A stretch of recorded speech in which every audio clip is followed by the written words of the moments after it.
سو رہی ہوتی ہے، تم جاگ رہے ہوتے ہو، مگر کس کے لیے؟ قرآن کے لیے نہیں، نماز کے لیے نہیں، ماں کے قدموں کی جنت کے لیے نہیں۔ تم جاگ رہے ہوتے ہو فلموں کے لیے، گانوں کے لیے، ڈراموں کے لیے، بے حیائی کے لیے، موبائل کے لیے۔ اور وہ موبائل، وہی موبائل جو تمہارے ہاتھ سے قبر میں گر پڑے تو تم چیخ پڑو، مگر سوچ اگر تو قبر میں خود گر گیا تو؟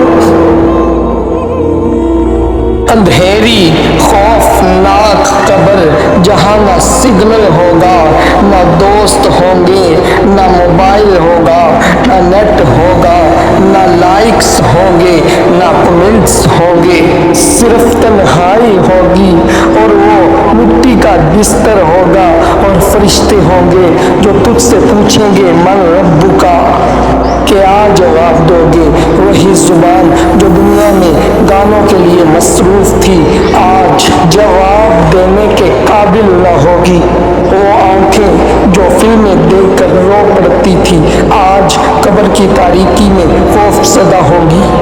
ماں کہتی تھی بیٹا نماز پڑھ لے، تو کہتا تھا ماں میں نماز بعد میں پڑھوں گا۔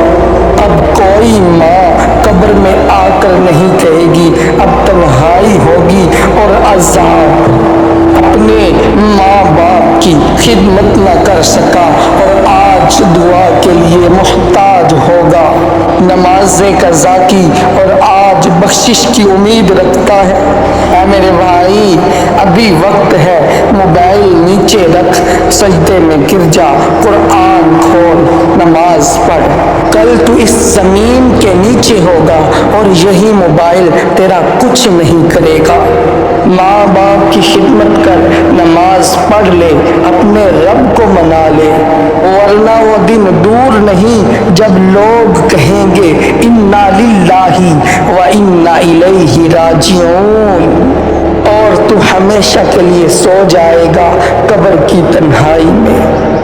میرا یہ پیغام ہر اس بندے تک پہنچاؤ جو نماز نہیں پڑھتا، اپنے ماں باپ کو تنگ کرتا ہے اور اللہ کو ناراض کر رہا ہے۔